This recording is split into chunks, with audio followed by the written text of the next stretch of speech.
Welcome to Retrotopia, another retro video game podcast. My name is Brian, and if you're listening to this, I have been looking for you to talk to you about your extended car warranty. But enough about that, because with me is Sam, and he's going to tell me tell us what we're actually going to talk about today. Sam.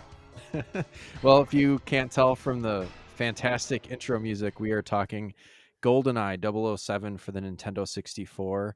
And with us is our resident gentleman, Alan from the UK. How's it going, Alan? Hi there, guys. That is got to be the best intro music you've ever had. Yeah, for He's sure. getting me all riled up every time I have to restart. No, yeah, no, I'm good to go. I'm great. Thank you very much for asking. Thank you for having me back. Well, how can we do a James Bond game without a real British person in the Absolutely, I as do know part of our him guests? personally. He's Of an We old got a friend course. of real mine. one. All right. We've gone off the We've just rails got already. yeah, we've just killed our flow. Yeah. Thanks, Sam. Thanks. Man, this is going to be as bad as a wild card episode where there was all the pauses and I had to re-upload it 3 times. Well, here, we'll get ourselves back on track. Brian, you mentioned your car warranty. You know who I hope had car warranty is everyone whose car got ran over by that tank. Am I What's right? Nice. what tank? What are we talking about?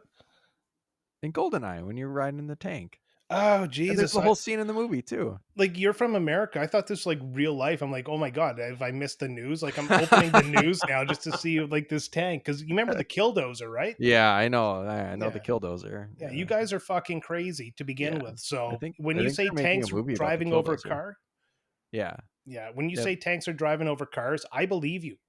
yeah. It could happen. That's some proper secret agent stuff as well, right there, isn't it? Yeah, Oh, Yeah, driving absolutely. a full-on tank through the streets of Russia. love it. Yeah, They probably I, do that I think anyways. your cover is blown, Mr. Bond. Yeah. Oh. We Not didn't subtle. invite you on. Well, we invited you on to die, Mr. All right, let's do it. Allen. All right, so let's talk about life in games. Alan, it's been a while since we've talked to you. Sonic the Hedgehog was the last episode we did, and what have you been up to since then? Besides all those beautiful gentleman interludes. Yeah, mostly those actually, between work and parenting and providing semi half decent interludes for you fine gents. Just getting on with it. How about yourself? There, there's no semi about those interludes. It's full mass. No, yeah, it's more than a semi. Oh yeah, it's stay 500 meters away from a school hard. Ew. All right, Sam, what have you been up to? Not much. Just yeah, gaming. You know, it's getting a little warmer here. If we want to chit chat about the weather, but no, things have been good. Um, trying to plan out the summer within budget, and we'll see how that goes. How about you? Oh yeah, I got a trip to Toronto there to go see Remember the Games. Adam Ooh. Blank lined up, and one of our Cool. listeners, Good A, there DM me about going to see a Blue Jays game, so we got that lined up as well. Oh hell, Uh, that'll be fun. be the first time I've seen a Blue Jays game from the actual seats. Because the last time I was there, when I was in uniform, we were waving the flag on the field, and that was a fun experience. Oh, that does sound fun. Yeah, other than Uh, that, I got really nothing on the go this summer. Like you said, it's starting to get warmer, but it's raining like hell. And apparently, a forest fire is burning out west and it's starting to blow east this way. So, Ugh. yeah, we're going to look forward to coughing thick, hot weather for June again. Oh, yay! That sounds And it'll awful. come down here too, I'm sure. Yeah. So, you Yep. guys have been playing a lot of games. Obviously, we started the quick play, the side cast there, the quick play. Mhm. And we've all gotten an episode out now. So, what else have you guys been up to besides these upcoming episodes of Tapper, The Empire Strikes Back by Sam, and Castlevania by Alan? Yeah, you want me to take this? Yeah, go first. Guess first. Sure thing. Well, not really guessed. You're one of the team, but like, One, you know, the you go man, I'm the first. man behind the curtain. Yeah, I'm like your cue or something. the man Um, behind the curtain, yeah. masturbating furiously. Hang on, I didn't turn the camera on, did Uh, I? Well, aside from the obvious being Goldeneye, I'm still plugging away at Metal Gear Solid 5 on and off. It's just a really long game, and I just find myself just sort of like getting really into it for a couple of days and then just thinking, I'll play something else for a bit and then get back to it. My wife really, really wanted to play Borderlands again, so we've gotten stuck into the first Borderlands game, going through that co-op, which That's is that's such a good co-op game. it's just so much fun. It's just so brainless and just you don't really have Great, to yeah, focus on anything. You just it's just literally a blast. yeah, absolutely. I like all three Borderlands and then the prequel game as well. They're just outstanding games. I used to love playing those online with friends. Yeah. So you Well, didn't, we're going to go through all of them, just like through. We start at the beginning and just go. I'm playing a weird little game for the Sega Game Gear, Dragon Crystal, which is a really odd top-down roguelike game. Which, depending on how I feel about it, may or may not be a quick play at some point. I'm really having fun with that actually. And I just started, just to see what all the fuss was about. I just downloaded Slay the Spire on my phone and had a couple of oh, goes at that that's a earlier on. fun roguelite. It's a fun one. I'm still not sure I get it, but I haven't stopped playing it yet, so I figure I'll work it out. Yeah, it's a good toilet game there. Give yourself a good 20 minutes, then you die and, flush. And unless you have diarrhea, then you can kind of go further. Yeah, get a good run going. Sam, what have you been playing during your diarrheas? Oh, Jesus. um, well, I've been chipping away more at Horizon Zero Dawn. That's been pretty fun. I actually only intended to play a little bit last night and ended up like cross traversing the entire map of the fucking game just to get to another point because I wanted to see what there was to see along the way. So I am quite enjoying it. Um, for the pod, I just finished Minish Cap, and Oh, that's an upcoming episode within the next few weeks, and that was quite enjoyable. I love that game. And then also it's still plugging away. I've just been taking my sweet time with Pokemon Blue and enjoying it quite a bit. How about you? Yeah, I got Pokemon Red on the go. I haven't touched it in a little bit because of other games. Uh, that's for an upcoming episode. Then I started Minish Cap. I just finished the first dungeon today. Mm-hmm. So that's actually kind of hooked me pretty hard. And I've been playing Ace Attorney, Phoenix Wright Ace Attorney, to do that for a guest episode for another podcast. Other than that, I'm in between games right now. I've tried a couple of new indie games. Was it not Tales of Zao? Ah, man, I can't remember the exact title of it. There's is man, that the these games are so. Metroidvania? Yes, Is that one on PS Plus? I think I saw yeah. something that looks yeah. It just came on PS Plus, and there's a couple more. One made by the video game Donkey. He's a popular YouTuber. He has a publishing company, and they just released it. I can't remember the exact name of the game, but pixelated graphics, very fun. Started jumping into that. Got about maybe an hour into it. Then that's just well, I just put it away for the time being. Other than that, nothing new on the go. And I mean, once the weather gets nice, I tend to game a lot less because I'd rather be outside than inside. This is where the Switch is going to come in very handy. Yeah, Mm. Yeah. for sure. Well, we All don't right. get good weather over here, so it's pretty much just gaming inside in the Yeah. rain. Yeah, you're And an inside country, aren't you? Yeah, although to be fair, the last couple of days Just have actually not been a quite nice. not We've had Yeah. our not an summer. inside person. Brenton, stay off the couch. Anyways, enough about that. We have some listener comments here, and as always, we'll let our guest go first. Mhm. You can see them, Alan. Can you not? I can see him. It's our good friend from the Unbuckled Comics podcast. It's Unbuckled Cape.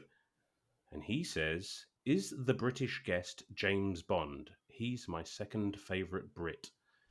Yeah, you got me. I am, in fact, James Bond. I'm going to have to kill you now, obviously. Well, here's the conundrum. If you are James Bond, you're his second favorite Brit now. Oh, damn. Well, who's the first? Yeah, exactly, right? It's got to be Mr. Bean. Like, that's everyone's favourite Brit. Oh, Mr. yeah. Mr. That's B. true. I mean, I didn't know there was only 6 episodes of Mr. Bean, but I've seen them all so many times that I think it would be like a 10-year series. That feels like a Mandela effect thing, because I'm sure there's more than 6 episodes, but Oh, Yeah, I'd it's have to. weird. It's very short though. Like mm, British shows are always short compared to I mean, over here we just continue a show and beat it to death until it's not funny anymore. mm. Like you guys know when to end them. Oh, I apologize. There's Yeah, 15 true, true. episodes. But it's like 2 series or something like that, right? Well, usually six episodes is about a series. Oh, man. But then I've just started watching. Going wildly off topic, of course. Letterkenny on Brian's recommendation there, and I think that's only about six Hell episodes yeah. a series. Excellent. Yeah, it's no starts out I think 10 episodes is what we usually do for a standard series around here, and then it drops to 6 when it starts getting to the end of its life. Mm. Yeah. 10 seems to be the sweet number. Yeah. Yeah, right in the middle. Right in the middle of those 10 episode series are very good. Absolutely. All right. Thanks, I'm buckled. I'm going to go on to the second comment because the comment is directed at me, and it's from our Australian friend, Raging Demon. He says, I told you already, Captain N. George Lazenby is Australian, not English. Goldeneye was the reason so many kids had an N64 controller and no console. Well, this means it's time for another. I don't know. I looked it up on the Wikipedia. And I went right to the Wikipedia and I looked up George Robert Lazenby, or Lazenby according to the phonetics, and he is an Australian actor. He was the second actor to portray the fictional British secret agent James Bond in the Eon Productions film series, playing the character in On Her Majesty's Service in 1969. Having appeared in only Nice. one film, Lazenby's tenure as Bond is the shortest among the actors in the series. I got Just to say, he's might be a wild opinion, but he's very underrated. And that film on Her I think Majesty's so Secret too. Service is also very underrated. oh, I think we could absolutely, have. I yeah. agree. I think we That's a could I have good just done one. with more George. I always thought it was Lazenby, but George, but from the It is Wikipedia, Lazenby. I just yeah, pronounce it Canadian like. I love it. I love it. But yeah, I think we could have done with seeing more of him. That would have been great, but Mm. wasn't Sean Connery the next in line there? And Sean He was Connery the was the first and first, then he came back, right? oh, that's what it was. Yeah, and it's I don't Roger know. Moore. Yeah, Roger Moore, man. I think I had that somewhere. Who's your favorite Bond? But Yeah, we got that coming up. Let's not yeah. blow our load here on James Bond. All right, so that is the. I looked it up on the Wikipedia from George Robert. Would you say Lazenby? You had Yeah. the phonetic one and then you still Yeah, I know, right? I don't know how to read phonetics. Hooked All on right. phonics worked for me. All right, Sam, All close us right. out with the last comment. Yeah, I get the best one here. McG says boxers or briefs, and I suppose as a true Gemini, Libra ascendant, whatever astrology, I'm gonna split both ways here and say boxer briefs, gentlemen. Alan, go ahead. I just want to say that now we're asking the real questions. That Yeah. is true. This It's where we get to the this meat is and what I came potatoes. here for. It's got to be boxers, hasn't it? But not loose boxers. Now they have to be nice and snug. I like everything squared away down there. Yeah, we call Everything those in its boxer rightful briefs. place. Sorry. Yeah, it's when you can't decide between boxers or briefs. You just get boxer briefs and then tuck it in. Ah, okay. Yeah. Yeah. Got to No, be tucked. I'm gonna go ahead here, and I'm just gonna say I'm free pickling it. That little Gross. fella, he's hanging down there. Yeah, he's all brined and Always going for stuff. column C, aren't you? But yeah, all right, man. Oh. That again killed our Brined is a momentum. gross word. It's like moist. Yeah. For some reason, that word just gets people's ears just like. Ugh. Ugh. All right, so yeah, that's all the questions we have today. I think it's time, Sam, you introduce what's coming up. Yeah. Well, first we got to talk about the socials. So let's just real quick. If you want to join in the conversation with us, you can do so over at Linktree. That's linktr.ee/Retrotopia. And then we're going to get into the gentleman's interlude, which we're still going to do this week, even though the gentleman is sitting right here with us.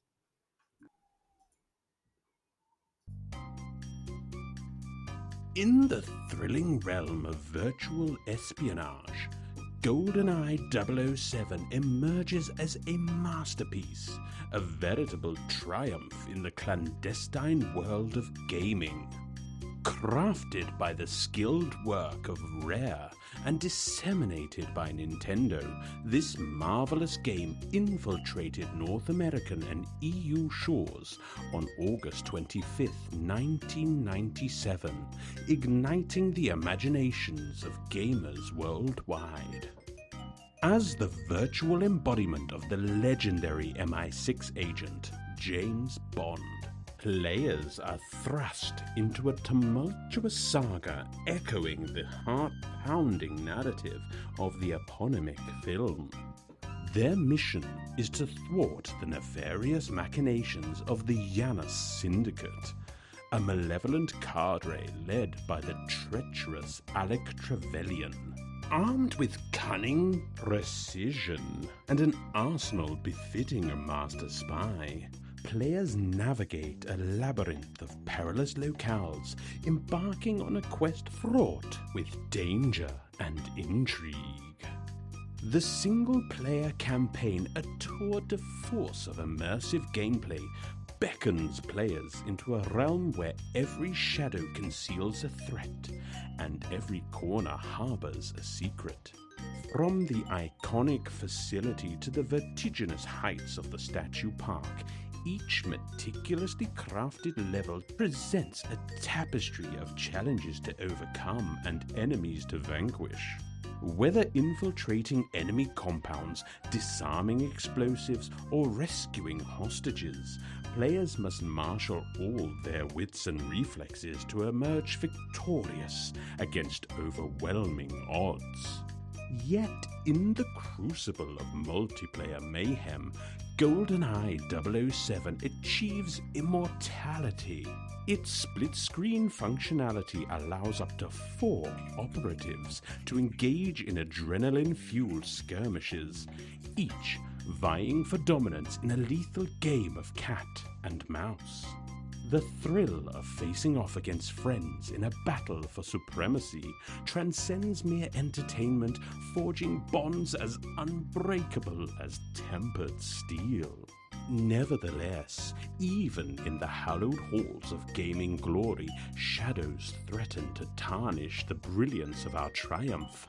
Enter the enigmatic figure known as Odd Job, a diminutive adversary whose stature belies his formidable resilience. In the crucible of multiplayer combat, his uncanny agility and elusive nature grant him an unfair advantage, casting a pall over the noble art of virtual espionage. Many a heated debate has raged amongst comrades in arms as accusations of cheating and dishonor reverberate through the hallowed halls of gaming lore. That is to say that those who used Odd Job were, dare I say, dicks. Seriously, if you used Odd Job, give your nuts a tug. Despite these occasional skirmishes, Goldeneye 007 is a testament to the enduring spirit of adventure and camaraderie. Its legacy, etched in the annals of gaming history, serves as a beacon of inspiration for generations of aspiring agents and intrepid adventurers.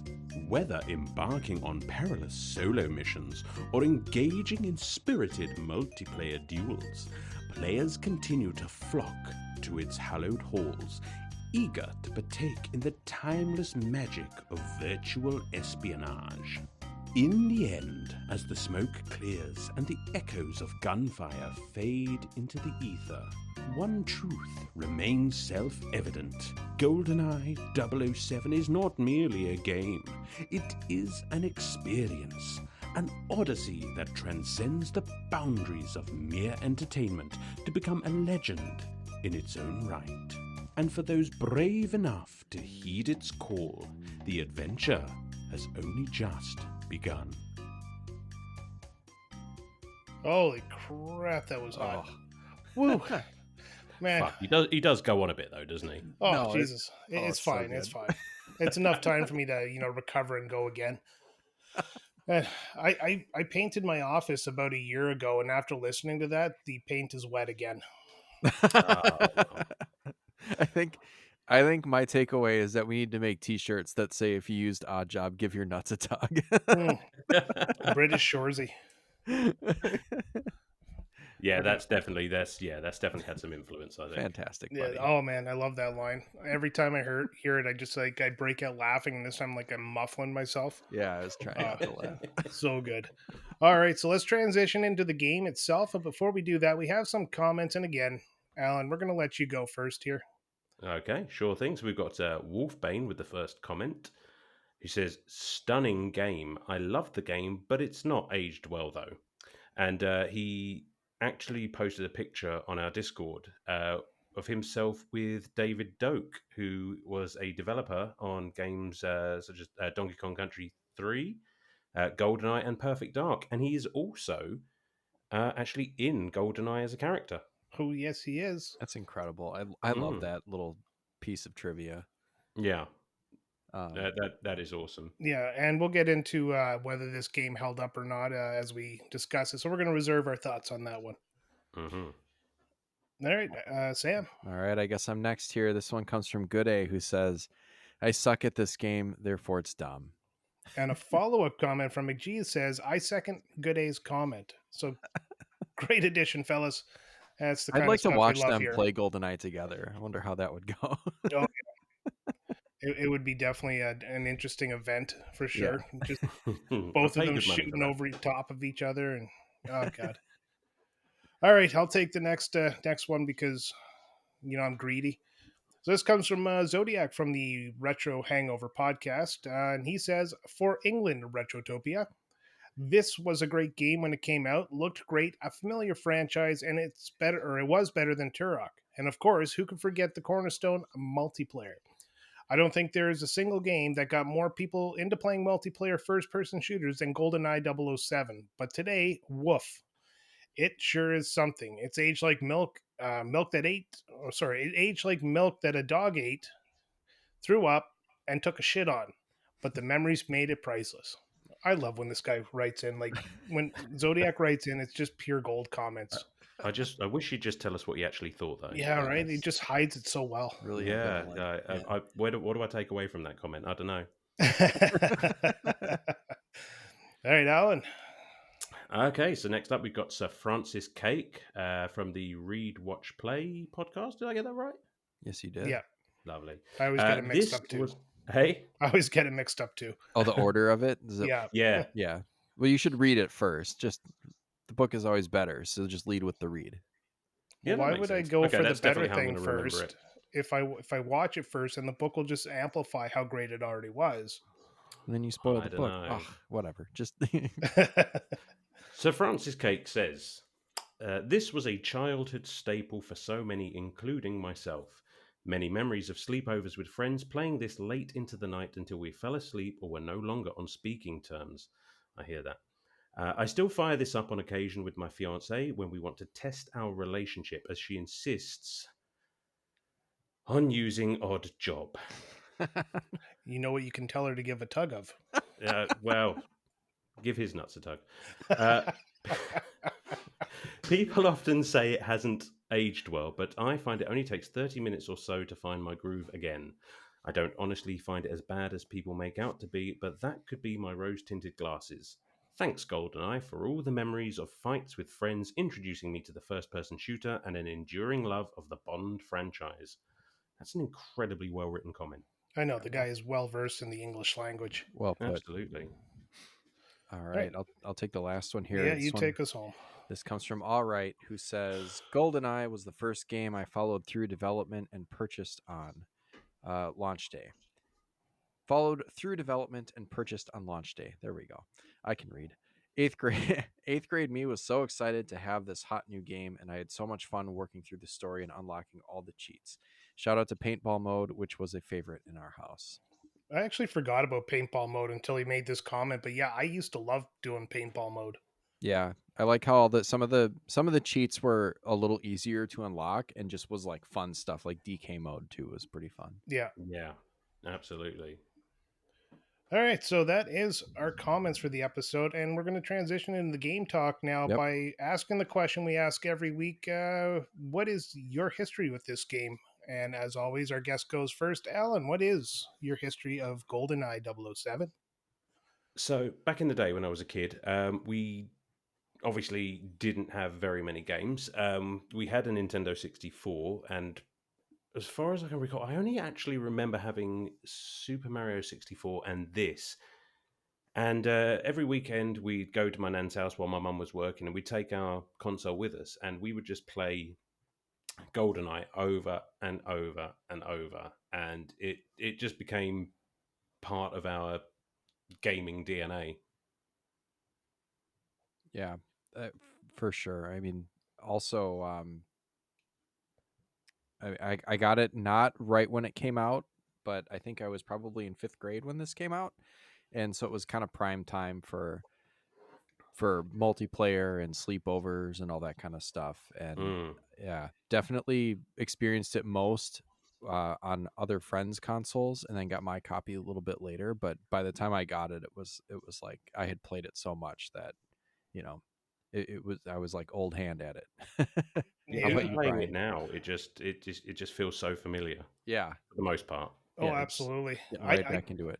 first time I bought this game, I was actually already in the military, and I already had a PS2, and I started retro game collecting, which is now a long gone collection. But that's the first time I bought it. The first time I played it, a friend had this, and we went over to his house all the time, and we'd play the multiplayer. And I played through the single player, of course, while we were just eating chips and pop and stuff like that, and everybody was just kind of kissing girls and doing all that weird stuff while I was playing video Lame. games. And that's how I played through the single player campaign. And then the multiplayer, yeah, we just wherever we were, we brought the N64, his N64 with us, and we just went after each other. And of course, no odd job because odd job's a dick.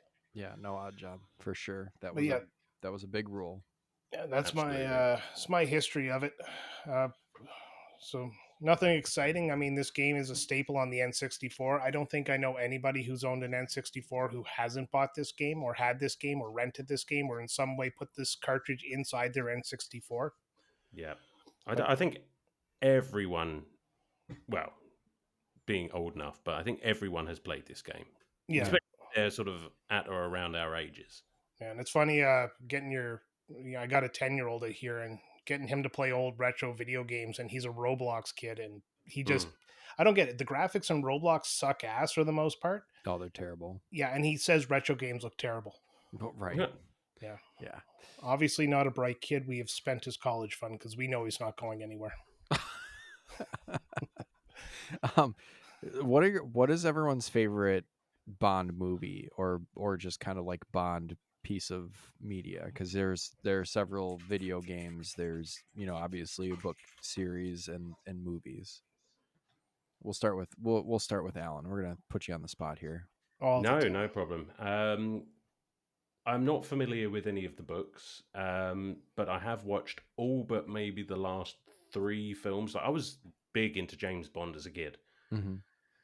And I know, everyone's supposed to say, oh, Sean Connery is your favorite Bond or Roger Moore is your favorite Bond. But I think, like Doctor Who, it's always the one that you had when you were a child. So it's a lame answer, I know, but I'm going to have to say Pierce Brosnan Mm. is probably my favorite Bond.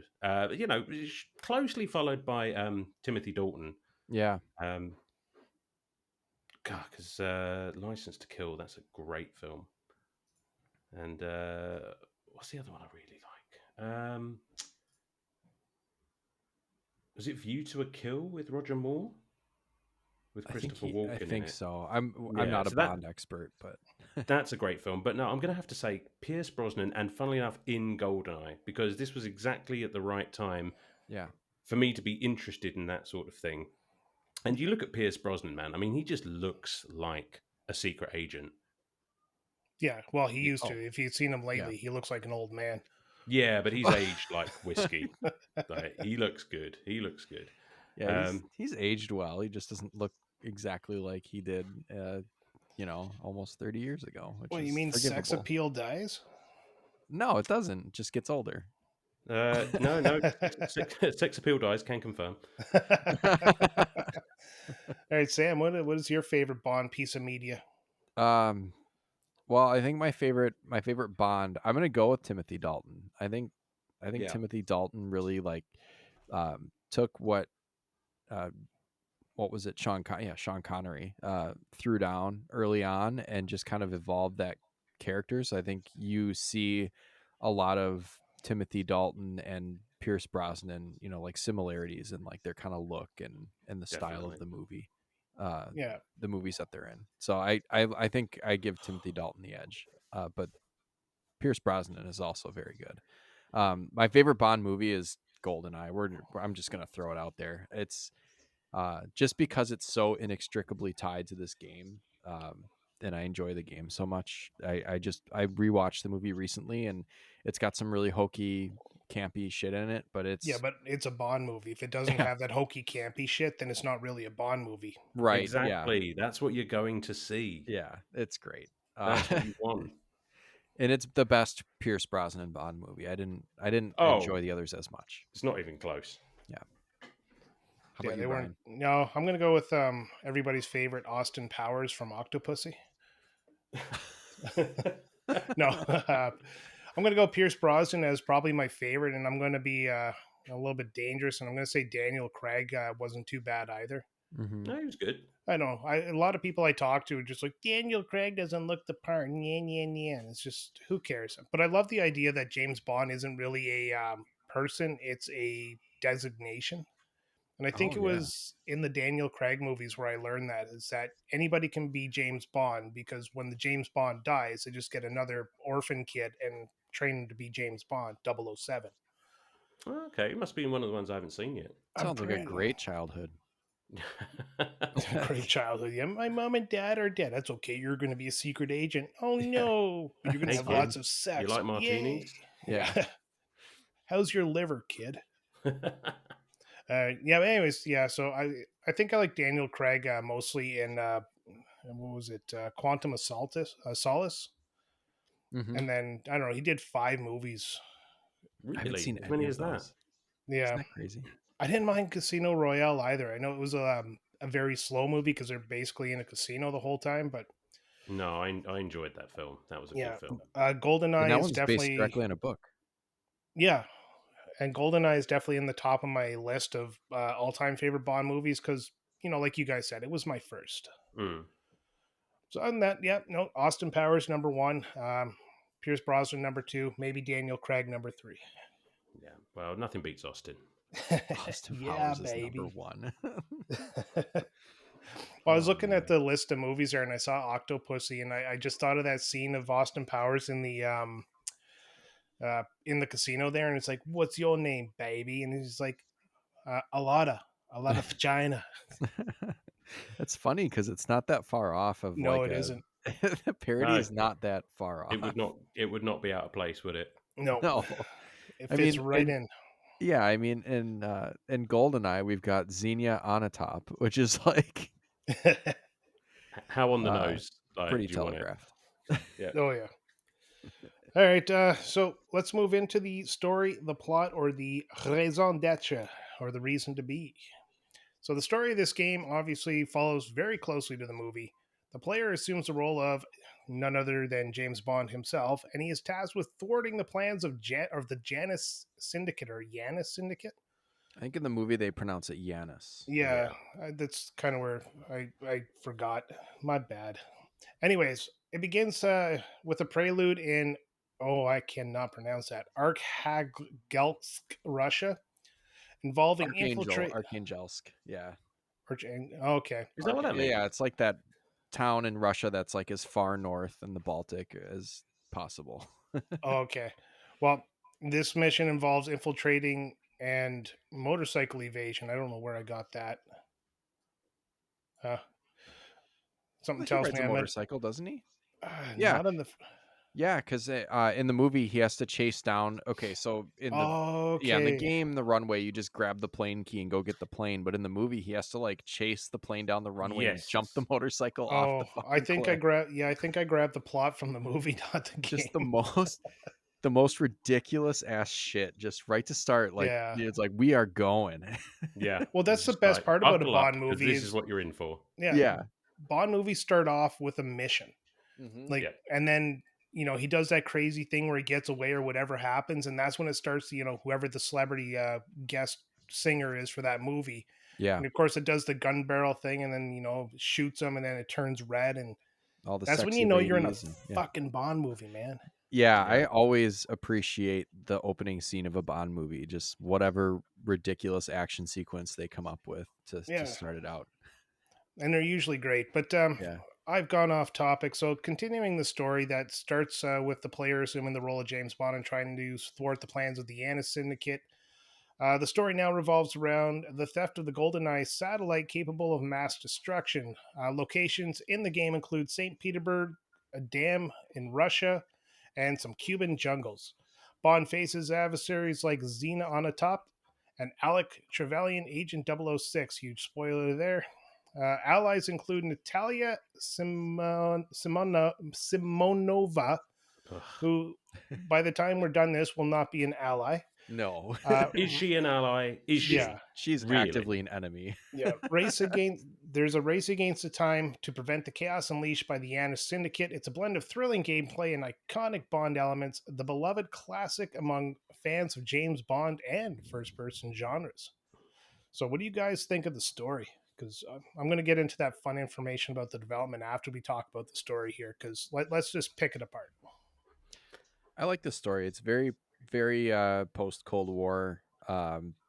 It's like the Soviet Union is kind of crumbling, but you've still got these very Soviet, stylized generals and military installations and everything. Like you've got, what's the dude Aramov, who's one of the villains. He's not really the primary villain, but he's kind of a henchman. But he's a general in the military, so he's got like the full uniform and stuff. And then you've got like the ex KGB agents and current defense ministers and everything.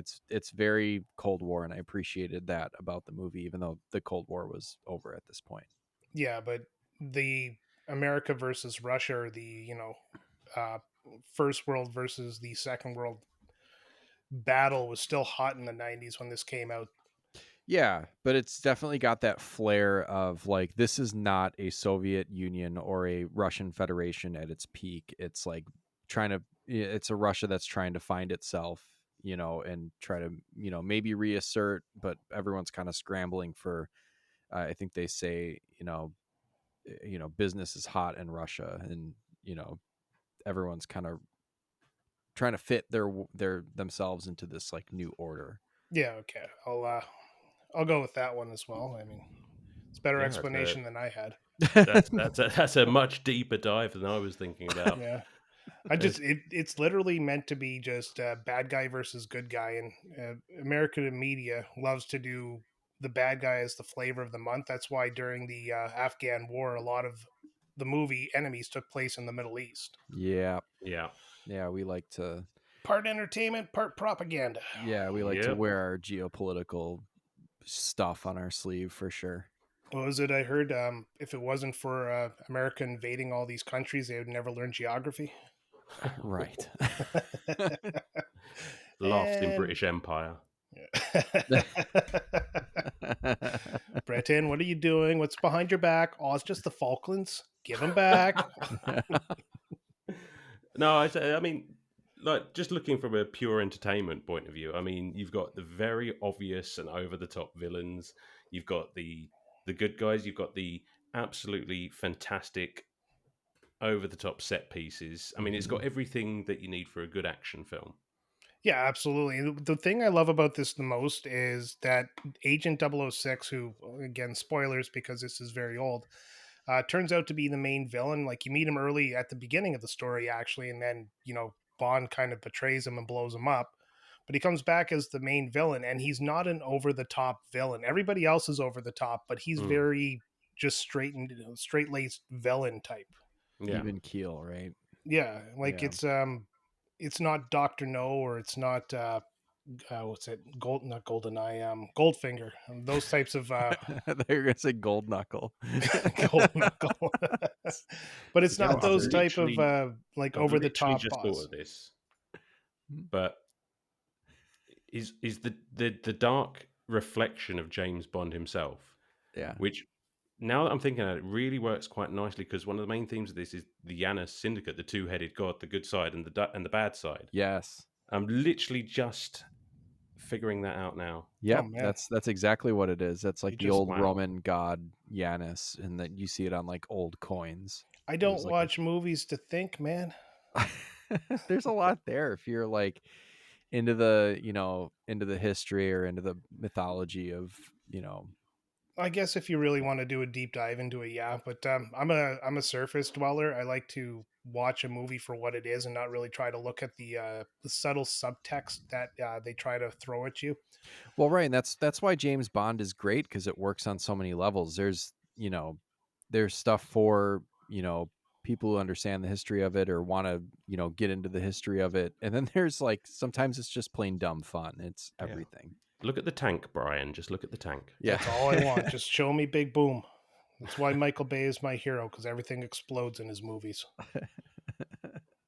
All right.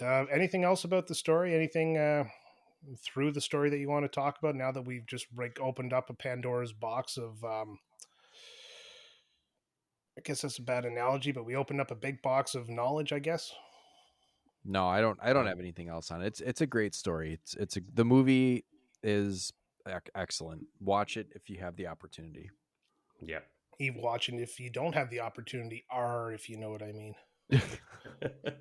All right, so I when I was doing my note taking, I found some fun information about the actual development of this game because it's quite interesting. Really, this game was not originally intended to be an N64 3D first-person shooter.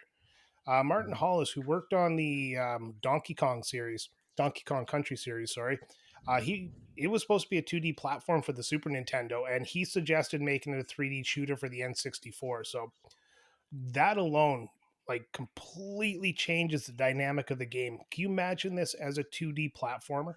God, that It, would have sucked. it Like wouldn't have worked. no.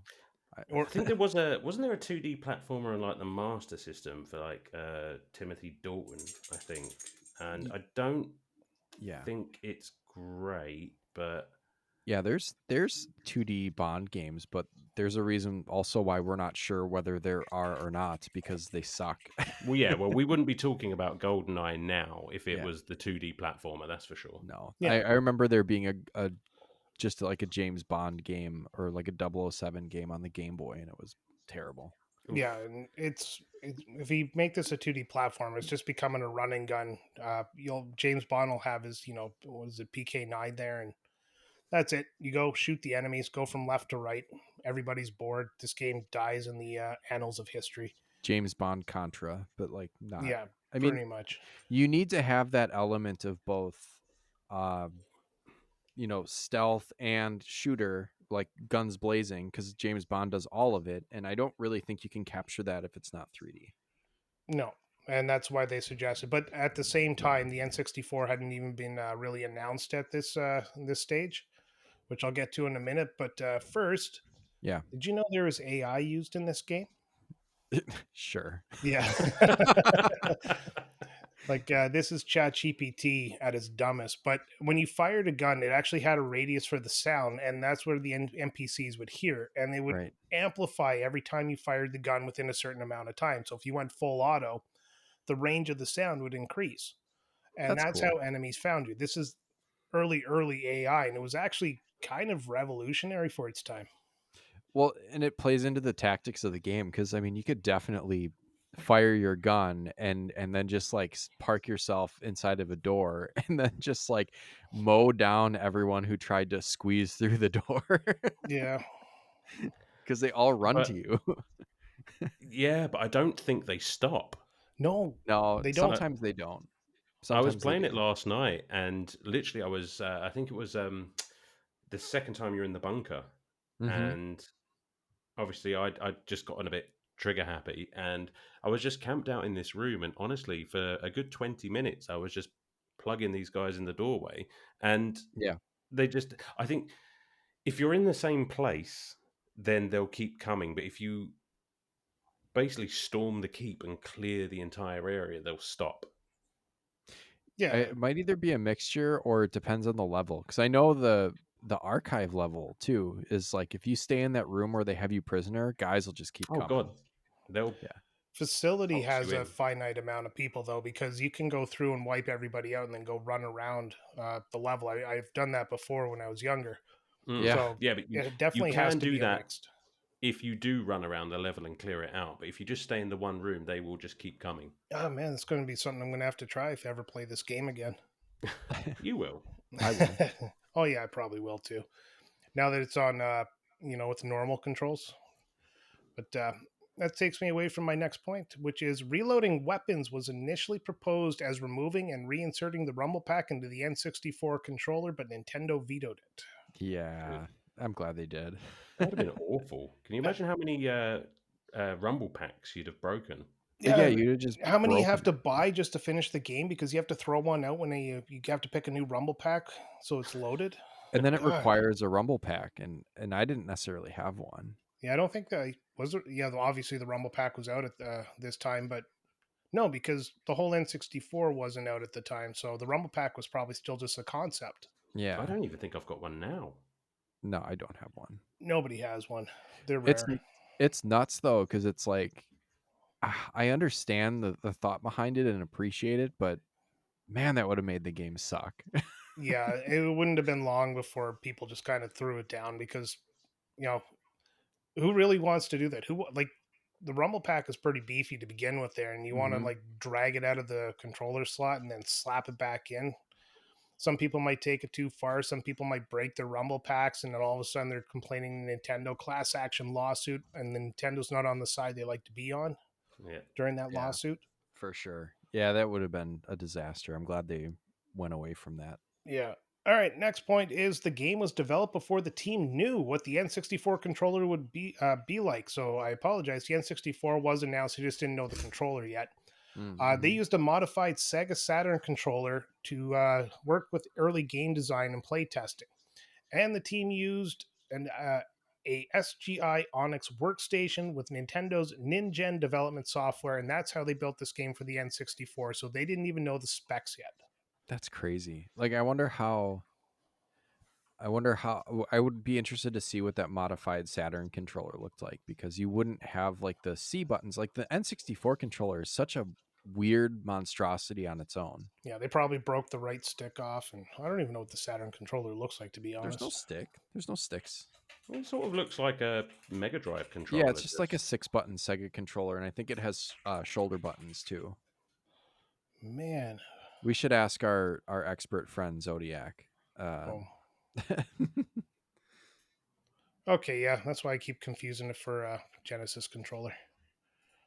Yeah, they do look very similar, Yeah, but that's where I'm wondering, like, uh, what are the strafe buttons, or I suppose it is just playtesting, but, Hmm. um, you know, this game, although it works on the Switch, obviously, like it's on the NSO, Nintendo Switch Online, and you can play it with a Pro controller, and I think it works pretty well. I don't actually modify any of the control scheme; I just play it as is, and I think it plays just fine. But that this game and some other games also on the 64 are just so like the control they are made for this controller, this yeah. weird ass controller. The problem with Yeah. the N64 controller was I found it a lot better when my hands were a lot smaller. Nowadays, it just feels cramped and uncomfortable to use. Yeah, I've picked one up right now and it is an awkward uh it's an awkward fit. It's like feels like my hands are too close together. I'm waiting for Alan to pipe in there and defend the N64 controller. I honestly, I hear the complaints, but I picked it up and played this on the original hardware a few days ago, and maybe it's just muscle memory, but it just felt right. I mean, I love having that trigger on the back. I think that's an awesome touch. It just feels natural Yep. shooting. The strafe buttons on the C buttons, it just worked for me. It's just I had no issues whatsoever. Yeah, I have the Switch Online N64 controller, and I tried it again, and Unlike you, muscle memory did not kick in. I Yeah. had so many problems getting Bond to move. Like I started getting it. I'm pretty sure if I kind of stuck with it for a little bit longer, I would have. But I switched over to the Game Pass version, Mm-hmm. Oh yeah. and I played with the Xbox controller. And once I did, I found the game like a million times better. I can't imagine what it would feel like on a controller that isn't an N64 one. Well, if you're used to playing first-person shooters in the modern era, it basically feels like that. Okay. Well, I can imagine that then. Yeah, like a dual stick shooter. I've never played the Xbox or like the rare replay version. That's been kind of like, is it? It's not upresed, is it? It's just No, like it's the kind of. original game. It's a port, but it's got like the control scheme is adapted to the Xbox controller. Yeah, and I think there is a up-res version somewhere. Because the C buttons actually, like looking down and up, are inverted on the original. And I played it both ways. I got that. If you're in our Discord, check out I can't remember what I called the channel, but I got a kind of knockoff N64 controller that works on my Switch, and that was a lot of fun to play it that way. But I actually didn't end up preferring playing it that way. I played it and enjoyed it quite a bit handheld with my just undocked Switch.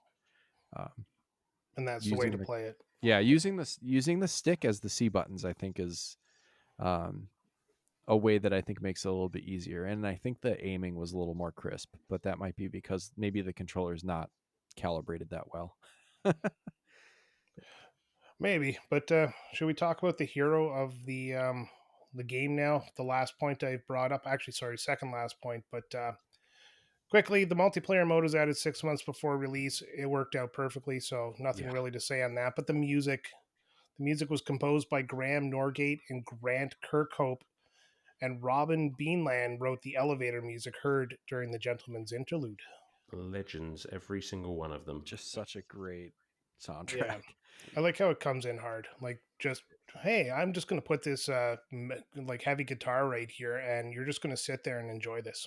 Now, Oh go.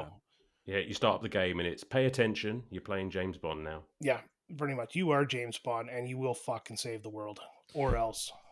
You know what's kind of funny though is if before we started playing this game to review it here on the show, if you were to ask me what are the things that stand out to you about GoldenEye 007, interestingly enough, I don't think the music is the first thing that comes to mind or No, one of the first things that comes to mind. But then when you're playing it, you're like, oh my God. yeah, me Yeah. either. Like, I remember the tracks when I hear them. I'm like, oh my God, those are great tracks. But if you were to ask me, like you said before we started playing, name one of the good tracks in the game, I would have been completely blank besides the pause theme. Oh yeah, and then after we played it, it was like we were in our in our chat that we have on Discord. We were just like throwing levels out there. It's like frigate, the dam, the facility, the control room, like just cradle is crazy. Like it just is so good. They Yeah. really did a fantastic job of making every piece of music fit the level so well. Yeah. Yeah. Oh, absolutely. Like the immersiveness of a game, it really hinges on how well the music brings you into it. Like Yep. the, you know, kind of the orchestral version of a Super Mario beginning game really brings you into that game. Well, this music really brings you into the jungle or the stacks or the Mhm. subterranean, whatever you calls it. You know, everything about this game, the music just fits very, very well, Yep. and the tone of Definitely. it. But we're right into the music. Have at her, boys. I mean, anything you want to say about the music? I got a couple of montage. Well, I got a montage lined up, and of course, we have everybody's favorite. Oh, This gets you in the mood. It just Yep. does. Yeah. There it is. Here it comes. And I love all the friggin' memes online about this song. Yeah. Like, Yeah, how do you not xylophone. bop to this? Yeah. Xylophone. Who would have thought? Yeah, I don't know what this guy did afterwards, but he was probably too busy having sex with all the women. Yeah. It's like, Well, oh, Like, they man. you just didn't have to imagine, put like- pause music in. Because what games have pause music? There's not many. Battletoads. No, That's true. Battletoads has pretty good pause music, Yeah. but that's another rare game, isn't it? It is. It is a rare game. It's Rare were crazy. It's like killing that's it what they're back in known the for. day. Man, I think we might have a 5x5 coming up with the best pause music we can find. Yeah, So, and it's actually ends up being a top 2, and it's just the same. It's just, yeah, it's the watch theme over and over and over again. We're both yeah. just playing the same song. It's like, all right, requesting for the 107th time, James Bond pause watch song. Yeah, Do, there we do, go. do, do. And Brian loves the banjo. Oh, yeah. God, I love the banjo. All right, so before we move on to the, I guess, gameplay and controls here, I'm just going to play a quick Goldeneye music montage just to let you feel the music and get you hyped for the rest of the episode. So here we go.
Oh, man. Oh boy. God, I mate. forgot how much the credit music fucks. Oh, yeah. Like, you're done the game and it's still pumping adrenaline into you. Yeah. It's just like that. Just makes me want to just go upstairs and play it. Yeah. I mean, like, I figured you'd already ran off. I thought I heard something like bang in the background and then somebody just take off. Oh, I was banging all right. All right. So we've already covered the controls a little bit there at the beginning. But Alan, you played on the original hardware. Sam, you played kind of a little bit of hybrid, and I played a hybrid as well. So I'm just going to focus more on me and Sam here. Pipe in whenever you have a comment, Alan. But what do Yeah, you think of the controls versus each other? Oh man, I mean, they're not great. I definitely think I had a smoother time with it with kind of more updated controls, like using a modern controller than using the N64 controller. But it's still definitely playable, and it gives me a strong feeling of nostalgia to play it that way. Yeah, absolutely. Same thing with me. Is I was having problems with the N64 controller. It was frustrating me. I couldn't figure out why anything wouldn't move the way I wanted it to, and eventually, yeah, I just switched over, and it felt like putting on a used pair of underwear.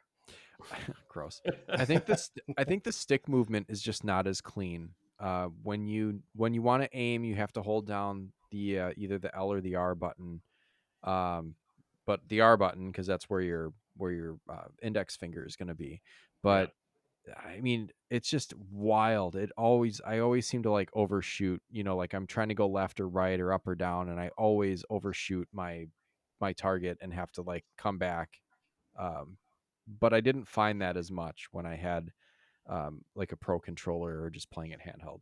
Yeah, Alan, did you have any issues with the controls, or was it like putting on an old pair of underwear for you too? Yeah, well, for the most part, yes, it was Brian. Yeah, I mean, movement, the strafing, everything like that, absolutely no problem, buttery smooth.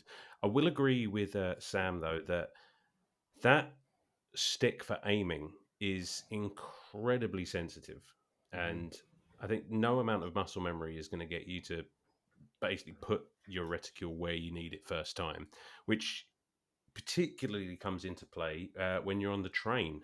Oh, yeah. And you have to cut through the floor in order to get out of the train, which is a really cool idea. Yeah. Yeah. But when you're That's trying to pulled out use of the movie. eh? That's pulled out of the movie. Yeah, oh, Yeah. absolutely, straight out of it. And I'm really glad they put that in there because it just adds a nice bit of variety to it. Mhm. But yeah, you can very easily just overshoot and just fuck the whole thing up. You have to be very precise. Otherwise, absolutely no problem whatsoever. Okay. Yeah, I played the train handheld, and that's how I was able to cut the panel out of the floor. Otherwise, if I was like trying with the N64 controller, I was just spraying watch laser all over the place. Hot watch laser. Uh, now I by that point I was on the Xbox, so same thing with me. I was using an Xbox controller, and it was dumb simple on that because very smooth. The controller's a lot like the analog stick's like a lot tighter than the N64 stick, so it's more responsive. Yeah. And if you look at the difference between the two, I mean, the N64 stick is just literally this thin pole that connects to a little ball on the bottom. The Xbox One sits over a ball, and that's how it does its inputs. Yeah. I don't know if that makes sense or I said balls too many times, You but said stick and ball a whole yeah, lot. there we go. Yeah, I forgot what we were talking about, to be Yeah, honest. I was just trying to distract you, fellas. It All right, worked. so single player game. One of the things I noticed, and I don't know if you guys noticed as well, sometimes the enemies just stand there Yeah. Oh when you're right god, next the to a AI in this firefight. game is so dumb. Yeah. Like, how many times did you go from one room to another after a huge firefight and a guard just standing there? Is like, oh, what was that sound in there? Sometimes it would happen in the same room. Yeah. So I, at one particular point, I think it was on Frigate, I'd gotten into the engine room, and I'd alerted the guards in a room a couple of rooms away. So they basically charged into the engine room. I'm on the other side of the walkway. So they've come down the stairs, they've run up the stairs, and I'm just shooting them at the top of the stairs there. Well, literally the guards that are actually stationed in that room didn't fucking move. Yeah. Completely oblivious to the gunfight happening not 5 feet away from them. Are those the ones that are like tending to the hostages? Because that might be part of it. You know, like maybe There they're were a couple looking at yeah. hostages, but there were a couple that were just standing around there, just literally doing sweet fuck all. Yeah. Yeah. Well, I noticed that in pretty much every level. There's always the guard, or they run into the door there, and then they just kind of stop and stand there while you spray bullets around them because your aim is like horrendous. Yeah. And then you finally hit them, and then it takes like 3 shots and they die. And Yeah. but then another guy does the exact same thing right after him. A couple of things I really appreciated. Part of it is the jankiness of the graphics, and part of it is the AI. The first one is they'll be running towards you, and a door will close, and then like because the graphics are a bit jank, their face will stick through the door, and you can shoot them. Hello. They're fair game. Like you can shoot the face that's like just embedded in the door, and they'll die. If you Oh, embed you your gotta face love in a that. door, you deserve it. Yeah. And then the other one is like on the higher difficulties. Like if you played Secret, I didn't play 00 because I didn't get that far. It's just I'm just not that good anymore. But um, when the enemy's health is ramped way up, and you can, if they still can't see you, but you shoot them, you can shoot them in the face, and they'll just kind of just shimmy and be like, oh, and then just stand there. Like you just bro, you just got shot in the face. At least move. Like They're you're Russian; you're, they don't react. you're not gonna go find out why that just happened. Just like, ah. The sound effects are great too. Like we talked about They sound are. already, but just like the ooh. Yeah, It's just the little hops to the side, and my favorite is just like literally in the middle of a firefight, they'll do the slowest roll. Yeah. You slowly get back up to your feet, and you're just standing there watching them, just thinking like, "You done? Lovely." And then just finish them off. Or just yeah. they run up to you and then start their roll. Like Yeah, Or yeah. like you're in the middle of a firefight and you have like 5 of them coming at you, and then like they'll come at you one at a time. Like classic movie trope there. And it's like you shoot the first guy, and then the second guy pulls his gun up, you shoot him, and then the third guy's like, well, I guess it's my turn. Yeah. But then that's pretty on brand though, really, isn't it? It is, yeah. It's the nameless henchman. It's again going back to Austin Powers, isn't it? It's just like, look at you, you've not even got a name tag on. Why don't you just lie down, son? Yeah. See, this is why Austin Powers is my favorite Bond. Yeah, that's true. One more goofy AI thing is, can we talk about how unsafe it is to throw a grenade indoors? Yeah, but I mean, that's more realistic than most of the things in this game. I guess it's Like, like you can hear that sound effect of like the, like the grenade dropping onto the metal, and then it's like, where is that? And it's like someone's just thrown a grenade inside.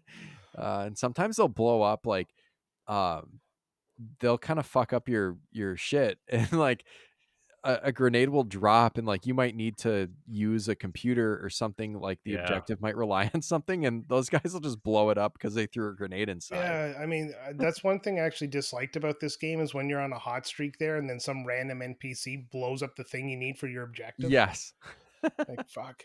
Can we talk about how literally everything in this game is packed full of explosives? Yeah. Well, That too. Like every computer, and bafflingly enough, when you're in the archives, literally every box in an Mhm. archive full of books explodes. Yeah. Or just like because knowledge is power, baby. knowledge, yeah, exploding in your brain. The surface level, you go into some of those cabins, and there's they try to dress it up as like someone's office, and there's, lamps and little like airplane models and stuff on the Mhm. desks. You can individually blow up each thing that's on the desk and the desk. Yeah, the table blows up. Well, I Yeah. mean, what? That's those SimTech tables that are at IKEA right now. Well, it's almost kind of irritating though, because you're kind of just standing in a room having a bit of a firefight, and these guys can just miss you and hit a table behind you, and the explosion will hurt you. Yeah. And it's like, that's a thing that doesn't explode. In Soviet Russia, everything explodes. Yeah, I suppose so. All right. I think it's time for us to talk about the elephant in the room, and that would be your best friend and co-conspirator of the Yanis Syndicate, Natalya. Oh. Now, she's not actually the co-conspirator, but she is who everybody references when they say they hate escort missions. Oh, it's the worst. The Like, fucking Literally worst. the worst She will, escort mission in history. yeah, she blocks you at doors. She walks into the firefights. She actively wants to be shot. Um, she moseys on in the middle of battle like nothing matters. She's basically cannon fodder. Right? Oh yeah. Like you can make the level go quicker by shooting her right away because you know you're going to lose anyway, so you just get it over with. Yeah. Right. Yeah. There was, and particularly the jungle. She does kind of help because she's got a pretty good gun and can pick off a couple enemies for you. But I was actively firing at a couple of enemies, and she just wandered in front of my AR whatever 15 assault rifle, and is like got that like woman screaming noise that they use for anytime a female character gets hit. She's like, ah! Like, why are you walking in front of me? I'm firing a gun. Honestly, that's what killed my playthrough last night. Yeah. I was having a pretty good run. I was feeling pretty good about myself. I'd beaten Xenia on a top, and I was just heading towards the end of the level. And yeah, she's having a great old time. She's just wandering around, enjoying life, checking out the scenery, getting in my fucking line of fire. Yeah. Yeah, for no reason either. It's because I think she tries to stay behind you. So if you have to kind of turn to the right or to the left to take out some enemies, her active thought is to walk behind you. Then when you turn back, she's right there. Yeah. But she's also just walked right in front of me. It's like I'm in the middle of like 15, bad guys are shooting at me. I'm shooting at them, and all of a sudden she just like walks right in front of everything and gets shot. Yeah. It's like I The those worst side. thing is, Yeah. on the archives, if things start getting a bit hairy, she will run away and find a safe place to hide. On that one level, as far as I could tell. That's that Yeah, AI but for you. even that gets annoying though, because like you get what I do in that level is I clear out most of the enemies, and then I've got like a pretty clear path to like any of the windows that you can jump out of Yep. to get to the street. And as soon as you exit the room that she's being held in, she's like, James, I'm scared. It's like, there's no one here. What are you Yeah. doing? What are you talking about? Get Yeah. back here. That must be a that must be a proximity thing too. Like maybe there's an enemy on the other side of the wall, but like the Ah, game, you know, is just kind of like too dumb to realize that there's a wall there. I think that's what a lot of this. don't try and rationalize Natalia. Yeah, I No. know. We haven't even talked about Control yet. Oh fuck, Control. I can't. That's where my Oh, playthrough stopped on Secret. I was Yeah. just not gonna finish it. There's no. just no way. Absolutely zero survival instincts. And you know, speaking of Control, once we get there and she's trying to, you know, I don't know if she's trying to shut down the Goldeneye satellite or what she's trying to do with that goddamn computer, but she has the nerve to say, "Can you keep it down?" As I'm trying to Oh, fend off all these guys, like, "Can you keep down all that shooting, James?" It's like, go fuck yourself. this bitch. Go absolutely fuck yourself. Yeah. It's I so will hard put you just not to back in shoot that her. cell in the bunker Fuck. where I found you. Yeah, No, I'm glad games have kind of taken that and they've actively made sure, it's been fixed. Like you take BioShock Infinite there and you Oh, have the best escort ever because she hides and she throws you ammo. I She love that game. she's the polar opposite of Natalia who takes ammo in the head and makes you lose. Yeah. correct. Yeah, And somewhere in the middle, you've got Ashley from Resident Evil 4. Yeah, who's still an early iteration of escort mission people. Yeah. But no, fuck Natalia and everything she does. Great character in the movie, terrible in the game. yeah. She really makes I'd say the latter half of the game more challenging than it needs to be. It's already Yeah, challenging because you've got to figure out all your mission objectives, and obviously the enemies are tougher and everything, but man, she just really makes some of those missions in the back half of the game real yeah. It stinkers. would have really benefited this game to have a mode where you could tell her, you wait here for a minute. So you could go in and do your killing. And then you go back and it's like, all right, follow me. That way you could at least guide her through the level instead of her just randomly trying to get from point A to point B. Yeah, there are definitely, I mean, not at this time because I think that's probably still a little bit too early and you know what was possible in game development, but there's Oh, shooter games where you can command, you know, yeah. And your I Yeah. don't think it was allies. too early. I just think nobody thought of it. Well, I Maybe mean, to a not. Yeah. degree, you can sort of just leave her in certain rooms. Like, you can leave her in a cell, you can leave her in the interrogation room, clear everything else out, and then you'll Yeah, Well, you that's generally pretty have can, a but true. slightly better time of it. you Yeah. really shouldn't have to. Like I'm saying, you should like obviously there's nothing to change now unless they remake the game, but there should have been the ability to just tell her to wait in a corner or something, and that way she's less of a liability. I'm just using my powers of hindsight. Yeah. Absolutely. And I couldn't agree with you more. I wonder, man, do you guys, this might be a little off topic, but do you think if they were to remake that, of course it would be Xbox exclusive or PC or whatever, which sucks, but what would you think of a remake of this game? No, No. no, No? absolutely not. This game is got its place in the history of video games. To remake it would kind of be a slap in the face. It's like remaking Mario 64. There's no point. That's true. Yeah, I guess like And its jank is part of its charm. not to mention the medium which it's based off of, or the movie, sorry, which it's based off of, is now like in the archives of history as well because it's a Yeah. '90s movie and it wouldn't sell well. It's A remake nostalgia would really only purpose. be interesting to the people who were there for the first. Yeah, Yeah, exactly. it's for 30s and 40 somethings, which I guess is a good demographic to shoot for, but Yeah. Yeah, um like live with the memories that this game was great when you're young, but it sucks today. I'm happy by that. Like that satisfies me. I yeah. wouldn't say it sucks today. I wouldn't either. Well, I disagree. Yeah. you're both wrong, and your mics are about to be cut off. Oh, No, I'm whoops. just. We've had technical Yeah. difficulties. No. Let me rephrase the word sucks. It doesn't hold up compared to other shooters today. Like you can play Okay, Doom yeah. still. You can play Wolfenstein. Yeah. This game, compared to those games, has not held up as well through the many years that have passed. True Yeah, enough. I But I think the understand. I controls understand as that well. argument. Yeah. It's the N64 controller that gets me. It's just because of games like Doom and all that, you can really, I don't know, mouse and keyboard. Yeah, I suppose. But I think people get bogged down in things like the visuals, like the really bad AI. But there is an excellent excellent game. I don't think anyone's disputing that this is an excellent game. No, I love this game. It's fun. It Yeah. plays really well. Yeah, I had fun in my playthrough. I didn't play any multiplayer, unfortunately, but Oh no, I wasn't going down that rabbit hole. no. Oh no, not again. No, it's So, nostalgia wise, I love this game, but if I had it on a shelf of like a bunch of first person shooters, I probably wouldn't even look at it twice. Oh, I Just- still would. Oh yeah, I because play you're every a few whore. years or so. See, Yeah. that's I appreciate that about you there, Alan. Is that all you appreciate about me, Brian? I regret nothing.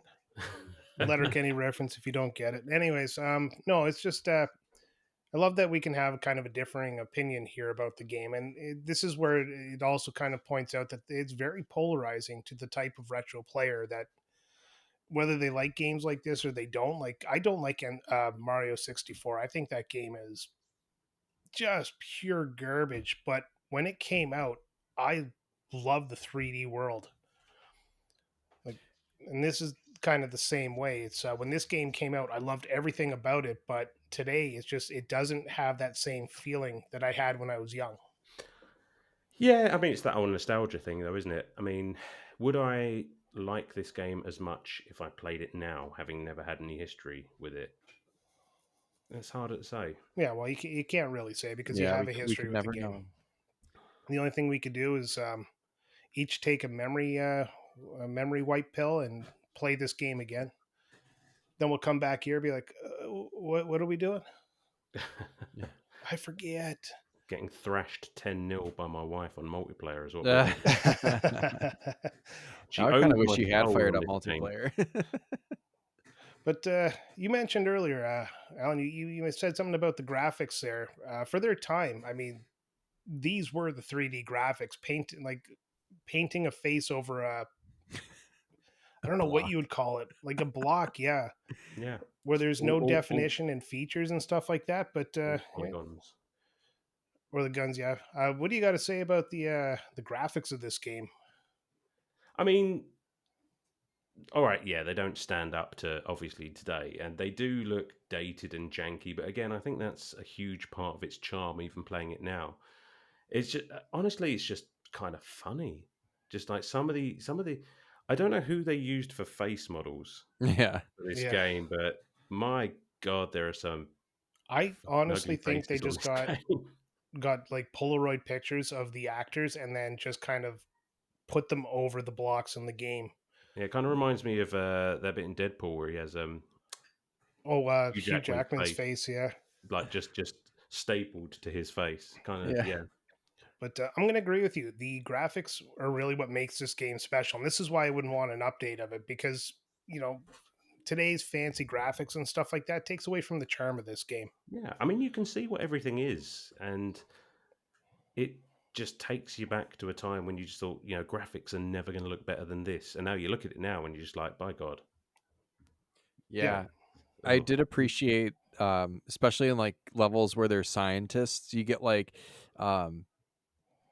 you get the face that has like the grimace and the scar, and then there's like a scientist that has that face too. Oh, yeah. I Like, love that they there's recycled soldiers that these. have these like soldier faces, obviously, and then there's like scientists that also have soldier faces. Yep. All Russians look the same. Sure, yeah, they really don't treat their scientists well. They've got scars and are constantly grimacing. One thing I liked about this game was the effects of bullets against walls and stuff like that. They actually put the effort in to make bullet holes. It wasn't just your bullets ricochet off a wall and they disappear into the other, but there's Yeah. actual damage. And of course, it didn't stay that long, but it was still a neat touch. Very nice touch. I agree. Yeah, when I was messing around paintball mode, I used to like try to write stuff in the walls, and then you'd eventually like run up to the point where you run out of memory space and whatever level you're in, and they start to disappear. So I try to Yeah. like write as quickly as possible to. Yeah. Yeah, that probably helped with your aim. Yeah, it was Yeah, pretty true. good. All right. Draw distance isn't a thing in this game. That's one of the things I noticed with the outside levels is the draw distance is really close, and I think obviously that is a memory issue for its time. But Yeah, Yeah, I don't know. There's nothing really bad to say about it. Just something I noticed while playing through is that if you're in a black background, you're like the outside of the bunker there, or not the Yep. bunker, the silo. Uh, yeah, you're running around a black background, and the trees just kind of pop in. But again, Yeah. product of its Feels very time. similar to like Turok, if I remember. Yeah, Oh yeah, Turok is horrible for that though. That Yeah. is just like fog, and then like you are right up next to it, and suddenly a tree is there, and Yeah. 5 enemies. awesome. Thing I did love about it, the little cutscenes at the end of the level. Again, nice. It's the little things that make this game great. Yeah. Yeah, Yeah, I I like that those cutscenes sort of indicate that, yes, congratulations, you have done everything that you needed to do. But it yeah, also has that little chime at the end, the little Bond chime to say Yeah. that you've done it there, Bond. Go find yourself a pretty lady to sleep with. yeah. They every level, you've and that was kind of a cool thing was that you get to the end of the level or you finish it, right? You exit wherever you need to exit, and you know that you've beaten the level and completed all the objectives only if they've shown you a cutscene. Yeah. Yeah, And that's pretty cool. And then also, did you ever play it on turbo mode? no, If you had, yeah, if you had activated some of the cheats, particularly the cradle at the end is very funny because like Bond is moving in super speed and everything else around you is moving at normal speed. So like the helicopter in that cutscene will hover there and Bond runs and jumps on and hangs onto the runner, and then just Bond flies off on the trajectory that he's supposed to go on. But he just like on invisible rails just flies off this helicopter and off into the distance. Just like in the film. It is exactly. awesome. And the helicopter's still sitting there because it hasn't caught up. All right. Anything else about the graphics, the art that you want to bring up? No. No? No, I don't think so. Think I we're don't good. know quite where this would fit. Maybe more story, but man, this time around I really got into, and maybe because I'm old and I read more and everything than I ever have, even as a kid, like the dossiers to start the levels were very, very well done and Yeah. very Agreed. clever. I thought that was really fun. To go through and read, like there's just different tabs, like each person weighs in. Like Q will tell you about your gadgets, and Money Penny will make like cheeky comments about, like how she's going on a date tonight and aren't you're not here in London, Bond, and all that, like there's always that kind of like just like a bunch of different, and that just adds to the lore of the game. It's almost like a Star Wars EU version of a James Bond movie. Is like there's all this expanded material in this game, not only in like levels that they added, but in all the dossiers in between give you so much detail and background information. Yeah. And nothing feels out of place either.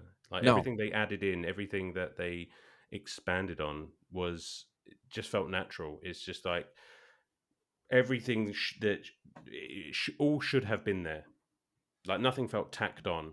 It's like sometimes with these licensed games, they go completely off the rails, and you've got levels that are just completely like out there. Yeah. I know what you're talking about. Like, I can't think of the example, but I remember a game that took liberties with kind of the in between the story levels. So they're based off the movie, but they put fluff into it, Mm, and it just really kind of detracted from the actual overall product, in my opinion. I can't remember the name of the game, and it's like right at the tip of my tongue too.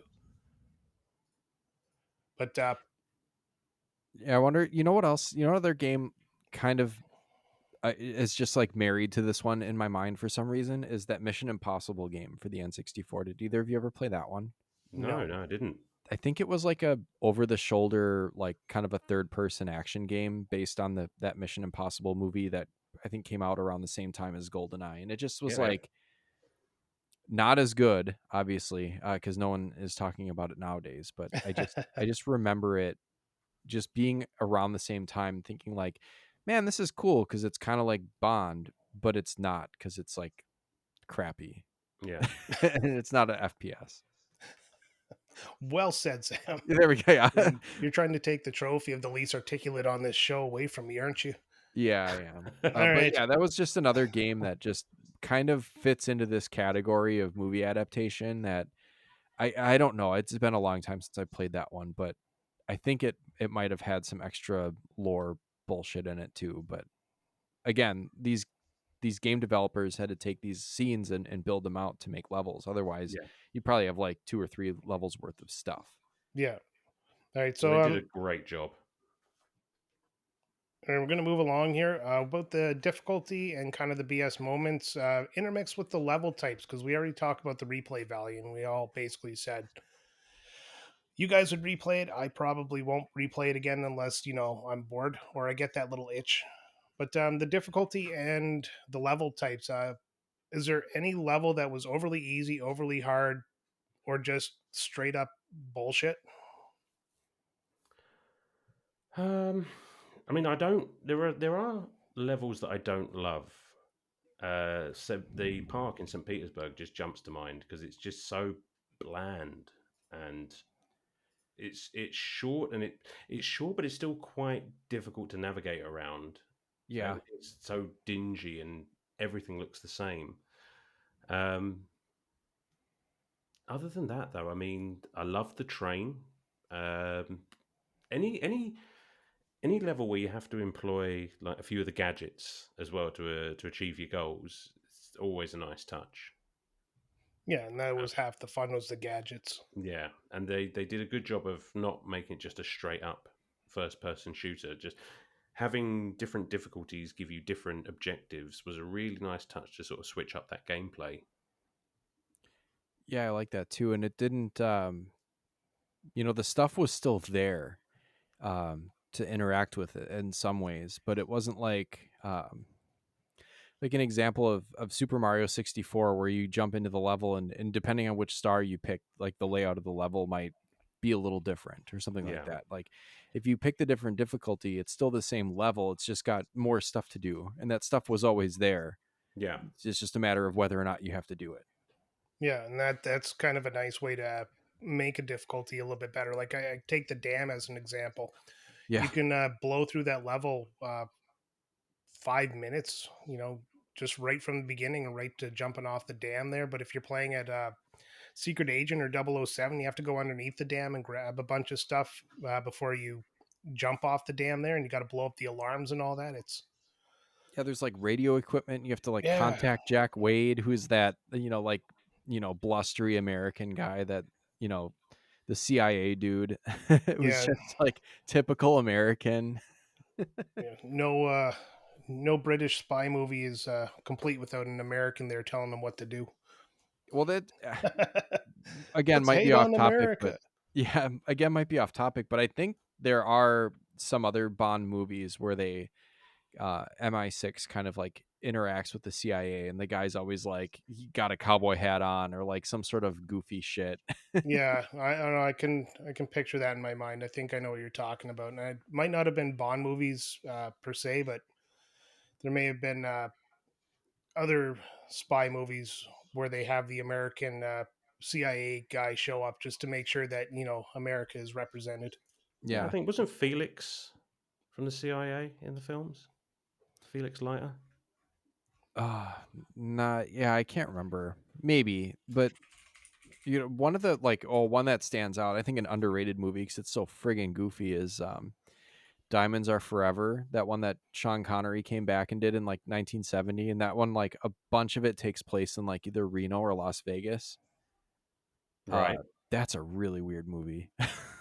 God, I've not seen it in years. I'd have to watch it again. Yeah, I think that's the next one I want to watch. I just remember it being so friggin' weird. Yeah, I think I might be going on a Bond movie kick here over the Yeah. next few weeks. That's no It's making bad me want to thing. watch them all. Yeah.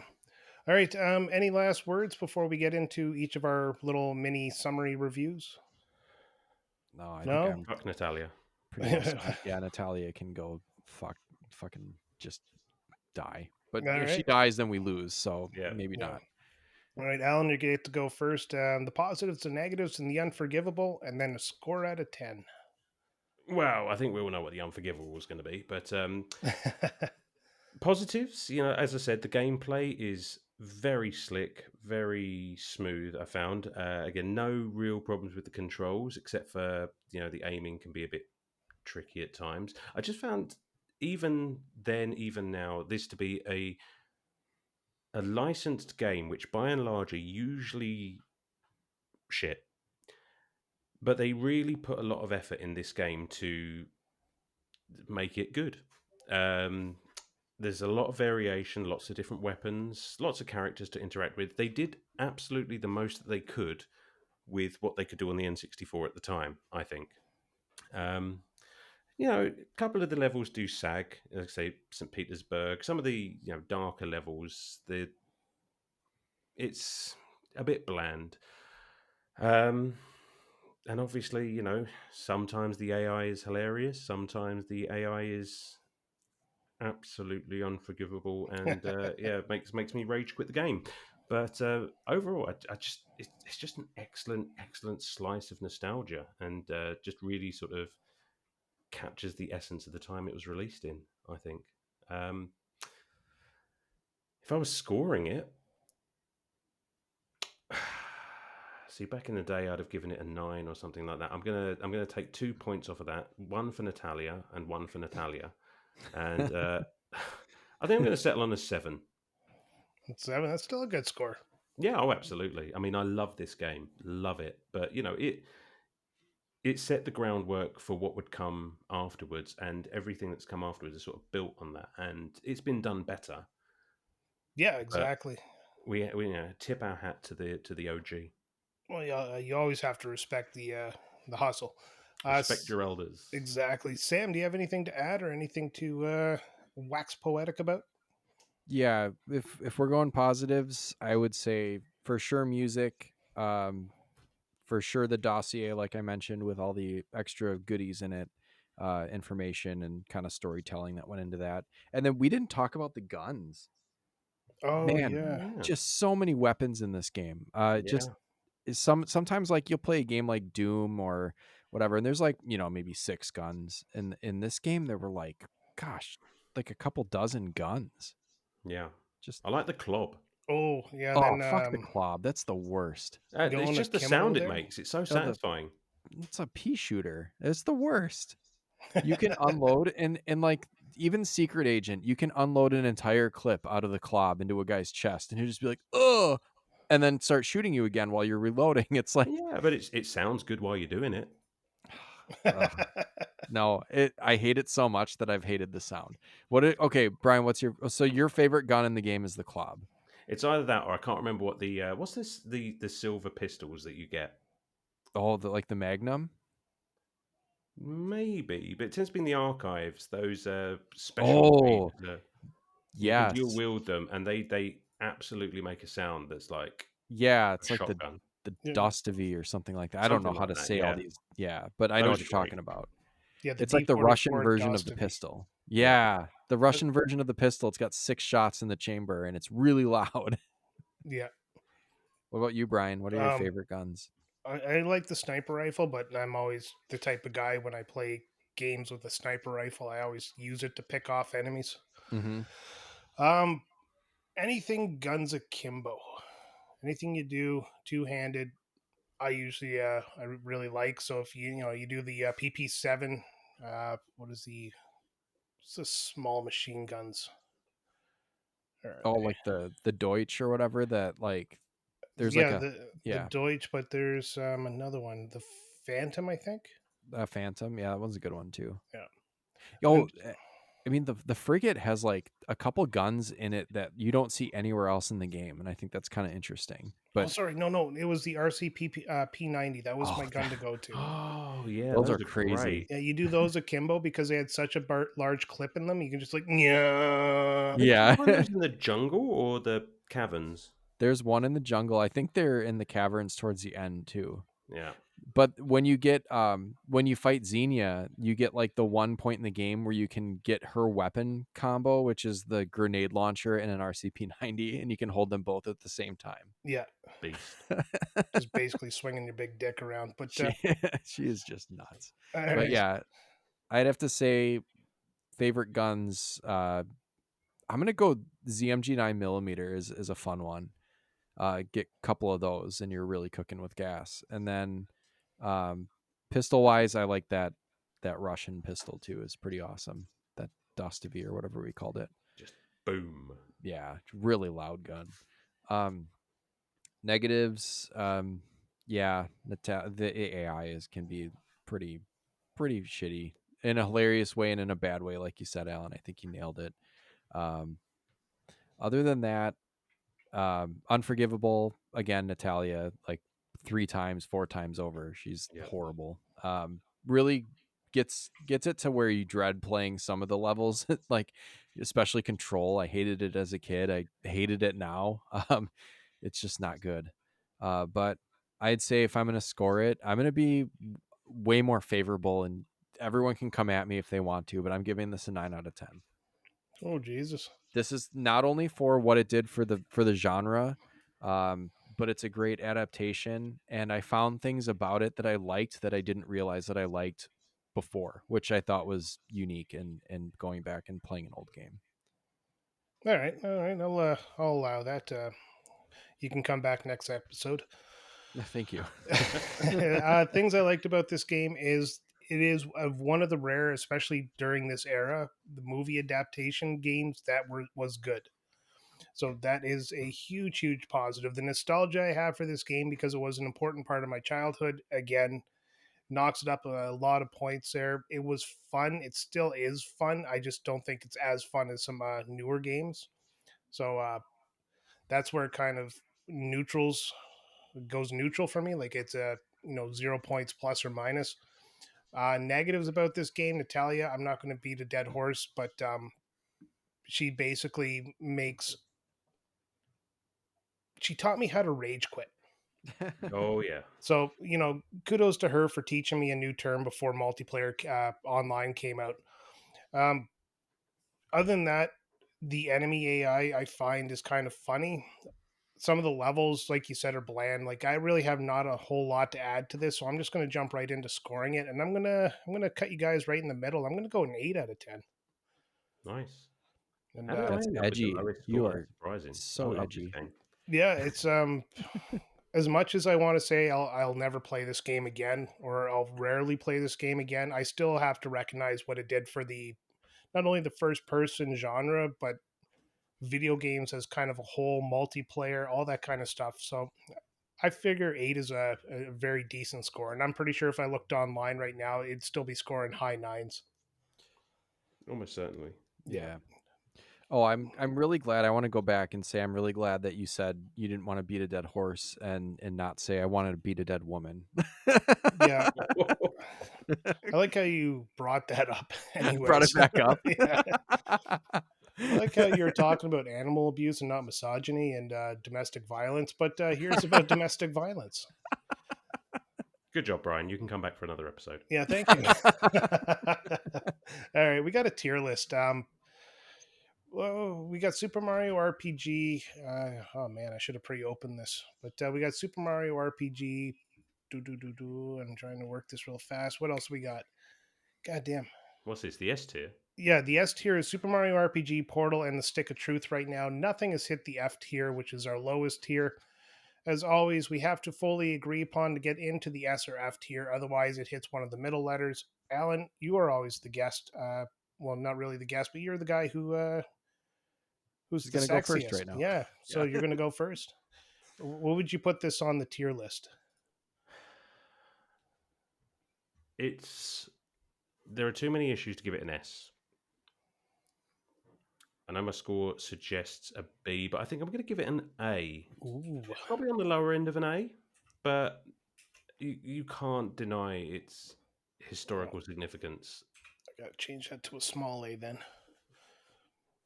Sam, how about you? Do you agree with him? Do you think he's full Yeah. of shit? Are you going to It's an yell at A. him? It's I mean, an A. Just You flat can out. full of shit and still agree with me. Yeah. Well, if I gave it a 9 out of 10 and we're agreeing that it's not going to go S tier, it can't go anywhere but A. So Yeah, A that's for me. very true. I'm also going to give it an A because of the nostalgia factor. I'm looking at the list. There's the A tier has Turtles in Time, SimCity, Mega Man 2, Punch Out, and Final Fantasy 3, and those are all games that, well, except for Final Fantasy 3, which I only played with the Pixel remaster. Those are games that were very nostalgic to me. So Yeah, it's in good company. Yeah. yeah, this Almost hits. like this is a retro podcast. Yeah, I go figure. We try anyways. All right, so that is everything. Alan, thanks for showing up again. Thanks for doing the gentleman's interlude. Thanks for being our friend, and thanks for bringing that voice to our ears. You are very, very welcome. Thank you for having me. I've had a great time as always. I look forward to doing this again. Oh, absolutely. Yeah. Fuck And Natalia. We'll get you on again for sure. Yeah, and if you Oh, haven't yeah, already absolutely. heard Alan again, he has done a quick play for us for Castlevania Adventures for the Game Boy. It should be out by the time this episode comes out. Oh, yeah, it will be, won't it? Oh, yeah. You guys should definitely go and listen to that. by the way. Absolutely. Hell yeah. Absolutely. All right, Sam, take us away. All right. Until next time, Retrotopians. For England? No, for me. Seriously.